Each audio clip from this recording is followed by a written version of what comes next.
ತುಂಬ ದಿನಗಳಿಂದ ಮಾಡಲೇಬೇಕು ಅಂತ ಅಂದ್ಕೊಂಡಿದ್ದಂತಹ ಒಂದು ಚಿಪ್ಸ್ ರೆಸಿಪಿ ಇದು.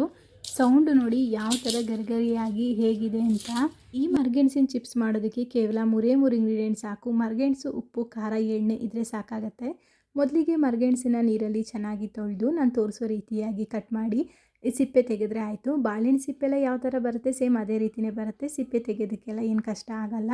ಇನ್ನು ಒಳಗಡೆ ಕಪ್ಪಾಗಿದ್ರೆ ಮರಗೆಣಸು ಅದನ್ನು ಬಳಸ್ಕೋಬಾರ್ದು. ಈ ರೀತಿ ಬಿಳಿಯಾಗಿಯೇ ಇರಬೇಕು. ಸಿಪ್ಪೆ ತೆಗೆದಿರೋ ಗೆಣಸನ್ನು ಈ ರೀತಿಯಾಗಿ ಸ್ಲೈಸರಿಂದ ಚಿಪ್ಸ್ ರೀತಿ ಮಾಡ್ಕೊಳ್ತಾ ಇದ್ದೀನಿ. ಸ್ಲೈಸರಲ್ಲಿ ಮಾಡ್ಕೊಡೋದ್ರಿಂದ ಎಲ್ಲನೂ ಒಂದೇ ಸಮನಾಗಿ ಒಂದೇ ಹದವಾಗಿ ಬರುತ್ತೆ. ಅದಕ್ಕೋಸ್ಕರ ಸ್ಲೈಸರ್ನ ಬಳಸ್ಕೊಂಡ್ರೆ ಒಳ್ಳೆಯದು. ಚೆನ್ನಾಗಿ ಬಿಸಿಯಾಗಿರುವಂತಹ ಎಣ್ಣೆಗೆ ಈ ರೀತಿ ಮರಗೆಣಸು ಪೀಸ್ಗಳನ್ನ ಹಾಕ್ಕೊಂಡು ಗರಿಗರಿಯಾಗಿ ಆಗೋವರೆಗೂ ಫ್ರೈ ಮಾಡ್ಕೋಬೇಕು. ಸುತ್ತ ಎಲ್ಲ ಈ ರೀತಿ ಬ್ರೌನ್ ಕಲರ್ ಬರುತ್ತೆ. ಆ ರೀತಿ ಆಗ್ತಾ ಇದೆ ಅಂತ ಅಂದರೆ ಚಿಪ್ಸು ಗರಿಗರಿಯಾಗಿ ಆಗಿದೆ ಅಂತ ಅರ್ಥ. ಎಣ್ಣೆಯಿಂದ ತೆಗೆದ ಮೇಲೆ ಬಿಸಿ ಇರುವಾಗಲೇ ರುಚಿಗೆ ಎಷ್ಟು ಬೇಕಾಗುತ್ತೆ ಅಷ್ಟು ಉಪ್ಪು, ಒಂದು ಸ್ವಲ್ಪ ಅಚ್ಕಾರದ ಪುಡಿ ಹಾಗೆ ಪಿರಿ ಮಸಾಲಾನ ಹಾಕ್ಕೊಂಡು ಚೆನ್ನಾಗಿ ಮಿಕ್ಸ್ ಮಾಡಿಕೊಂಡ್ರೆ ಗರಿಗರಿಯಾಗಿ ಅಂಗಡಿಗಳಲ್ಲಿ ಸಿಗುವಂತಹ ಮರಗೆಣಸು ಚಿಪ್ಸನ್ನು ಮನೇಲೇ ಸುಲಭವಾಗಿ ಮಾಡ್ಕೋಬೋದು. ಮನೇಲೇ ಮಾಡಿರೋದ್ರಿಂದ ತಿಂಗಳಾಳುಗಟ್ಟಲೆ ಒಂದು ಬಾಕ್ಸ್ಗೆ ಹಾಕ್ಕೊಂಡು ಸ್ಟೋರ್ ಮಾಡಿ ಇಟ್ಕೊಂಡು ಯಾವಾಗ ಬೇಕಾವಾಗ ತಿನ್ಬೋದು. ವಿಡಿಯೋ ಇಷ್ಟ ಆಗಿದ್ರೆ ಲೈಕ್ ಮಾಡಿ ಹಾಗೆ ನನ್ನ ಪೇಜ್ನ ಫಾಲೋ ಮಾಡೋದನ್ನು ಮರಿಬೇಡಿ. Thank you.